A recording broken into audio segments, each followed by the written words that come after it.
Jalen Rose, the Los Angeles Lakers revealed the championship banner. Will they get another one at the end of this season? That's a beautiful scene. Great to see AD and LeBron and Jeannie Buss and the family, Lakers Nation, enjoying their 17th championship to tie the Celtics. That's as close as you'll get to a championship. Let's start the show.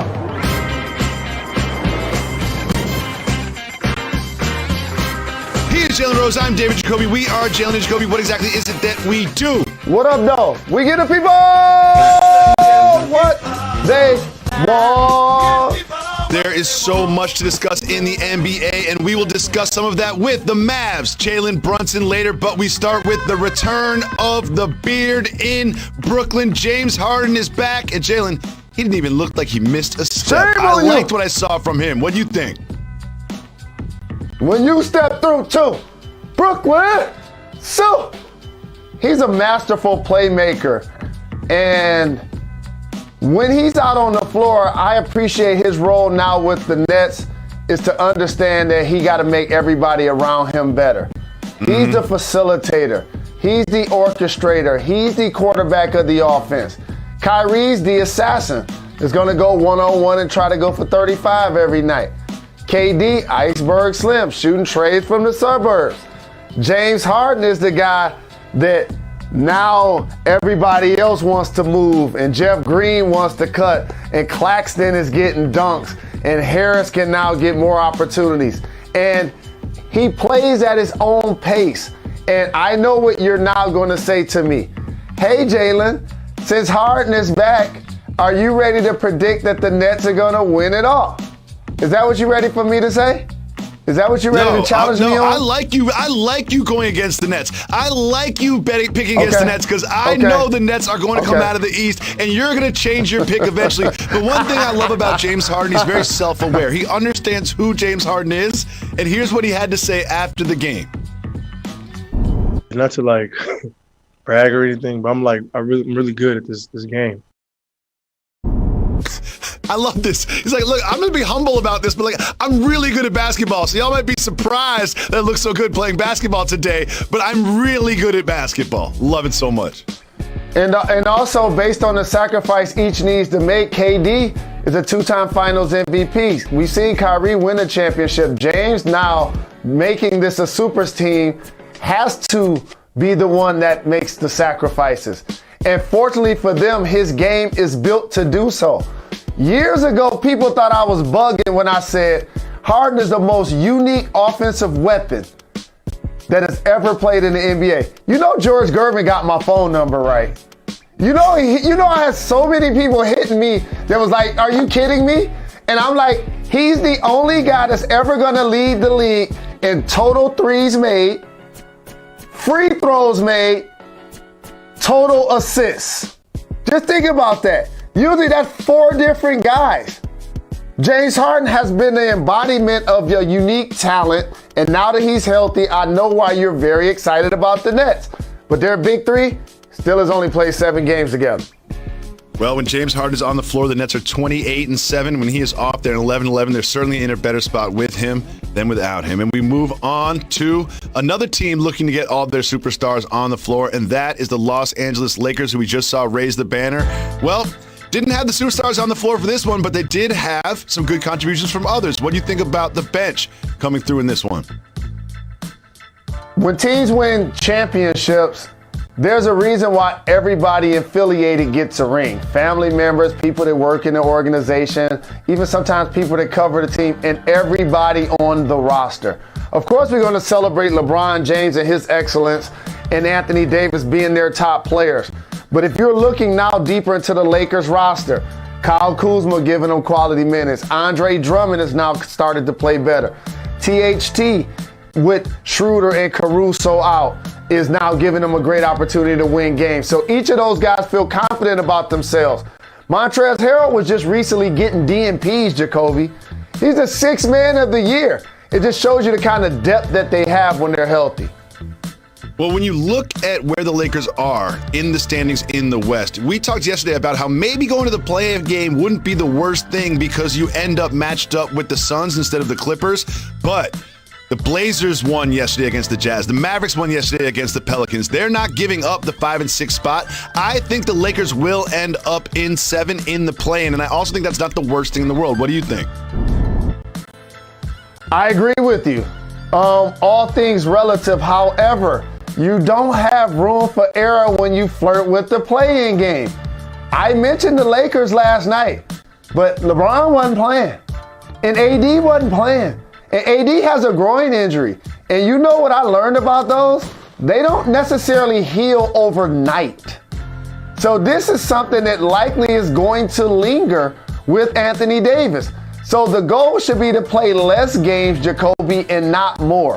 You put yourself in the play-in, all of a sudden a freak injury or accident happens, Steph Curry goes out and puts up 45 on you, and before you know it, you're out in the play-in.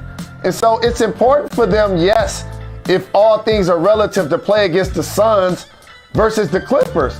But they're not in a position to play those games because you're now flirting with a single or double game elimination because you're involved in the play-in. I fully expected LeBron James to be in uniform when that banner was revealed. Didn't you? Because we thought maybe he would play Tuesday night. And the idea that he wasn't available, that he wasn't in uniform when that banner was revealed, was a little bit concerning for someone who definitely has the Lakers coming out of the Western Conference. But I look forward to seeing him on the court soon. I don't think he's going to make his debut in a play-in tournament. Jalen, it is now time for some unfounded, irresponsible speculation about NFL quarterbacks. That is what we do. And of course, we start with Aaron Rodgers. Aaron Rodgers still not with the Packers. The Packers have one quarterback on the roster named Jordan Love, who's never wore the uniform before. However, they signed Blake Bortles. Also, the schedule was released. They have not 1, not 2, not 3, not 4, but 5 night games and a game on Christmas. Jalen Rose, Night do you think Blake Bortles or Jordan Love or Aaron Rodgers will be under center for these games for the Packers? Give me my money. All I'm worried about is week 2, but we'll talk about that later when they play the Lions.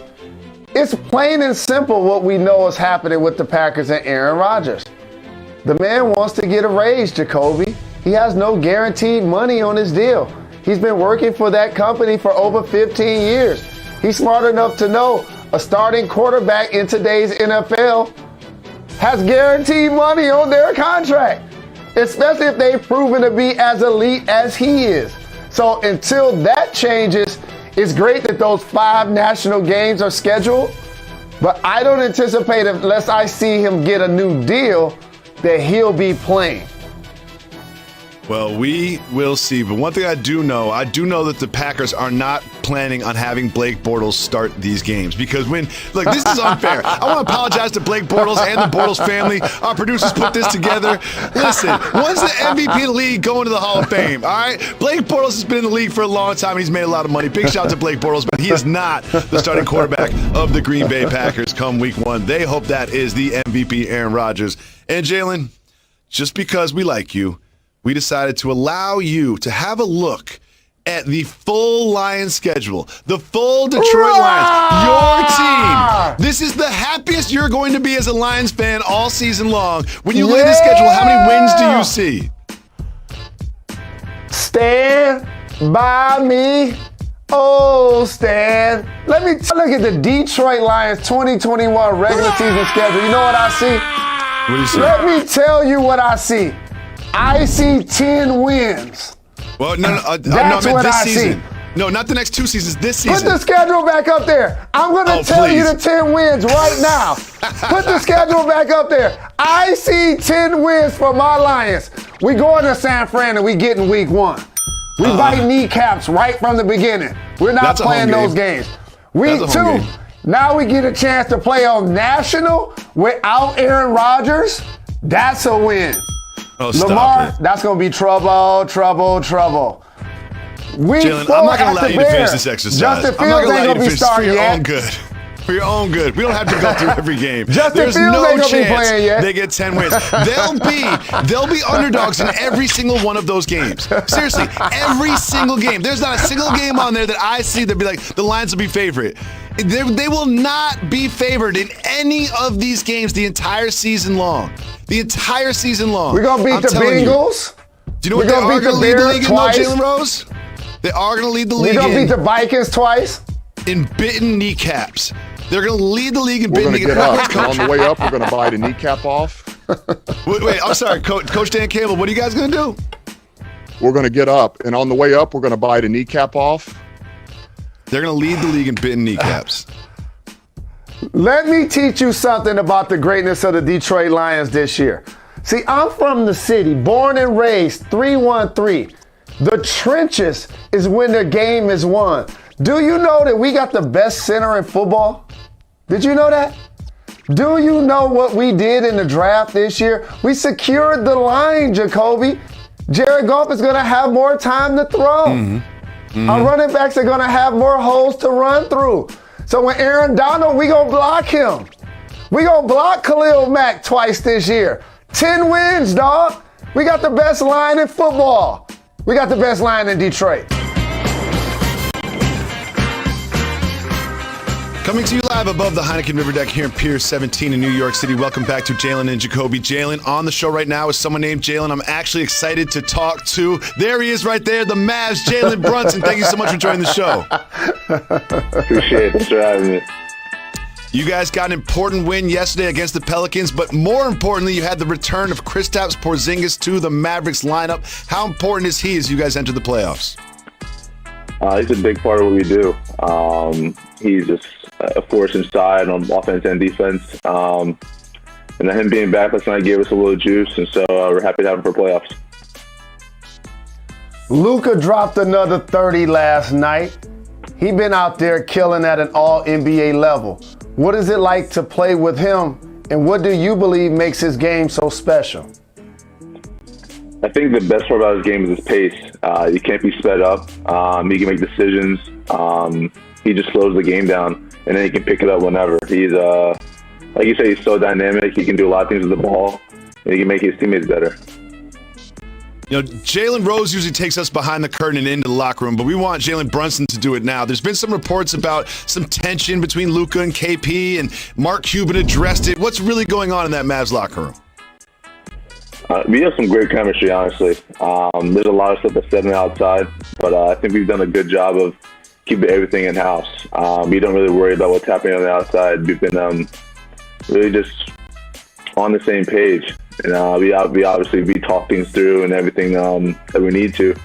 But our chemistry is growing right now. It's getting better, and we're just excited to be in the position we're in. I don't mean to expose one of your trade secrets, but you're one of the best finishers on drives in the entire NBA. At your size, what is it like to play at that pace, kind of like you said with Luka, but also be able to get buckets with the best of them in the league? Just trying to find ways to be me. I've always had to try and fit in, and I'm not trying to slow down anytime soon. So I kind of figured out how to play with Luka. He's obviously going to dominate the ball, make a lot of plays, and make a lot of decisions. So I just got to find ways to be efficient and be effective at the same time. Well, Matt, your team has consistently climbed up the standings, and when you guys were at the 7th spot, there were some complaints about the play-in tournament, but now you guys seem like you're safely on the outside of that. How do you feel about the play-in tournament for the league moving forward decades? I think it's great for fans. I think it's great for fans and how they'll be able to really enjoy that 1 or 2 game playoff type atmosphere. But for the players, it's probably the complete opposite. Now, we've played this year 72 games, so going forward, playing 82 games and having 1 or 2 games decide your fate, it might not be the best thing for the players' perspective. But for the fans, I think it's great. Kobe Bryant, the late great, will be inducted into the Hall of Fame this weekend. You recently posted some pictures about you and his relationship. Can you let us know about how you and Kobe had your relationship and how it affected your career? I think Kobe had a great relationship with my parents, first and foremost. My mom and Kobe were teammates in college at Temple University, roommates. My dad obviously played with Kobe in the summer times in Philly and things like that. So their relationship's there. Kobe, and actually that picture right there, he actually gave me his Christmas Day shoes in Chicago. So he's had a big impact on my career. He's I think most importantly, has affected my family in ways that no one can probably deem possible. So he's a force in my family, and he always will be. Well, I'm glad you brought up Philly because the schedules came out yesterday. I know you looked at that Eagles schedule. Now we got Jalen Rose here, Jalen Brunson here. But how do you feel about Jalen Hurts and your Eagles heading into this season? I'm excited. I think we have a lot of potential. Jalen Hurts, especially with the new draft pick Devontae, I'm excited. I know Dallas fans are not going to like me for saying this, but I mean, I'm an Eagles fan until I die. That's my first love right there. Talk further about your disdain for the Cowboys. You recently said you'd rather scrape your teeth against concrete before you root for the Cowboys. Yeah, I mean that wholeheartedly. To the soul, I mean that. That's one. It's against my religion. Why do you hate the Cowboys so much? Why, in particular, do you hate the Cowboys so much? Philly Dallas rivalry. You can't. It's not in your religion, man. You cannot like the Cowboys. That doesn't mean I don't got respect for them, but as a fan of Philly, I can't roll with that. Well, we're so happy you took the time to join us on the show. We look forward to you dominating in these playoffs as you've had a great Thanks season. a lot. We look Keep forward to balling. watching you continue it. Thank you. I appreciate you guys. Thank you so much. Appreciate it. We'll be back with Thanks a much lot. more. Appreciate the love. Stay tuned. You're watching Jalen and Jacoby.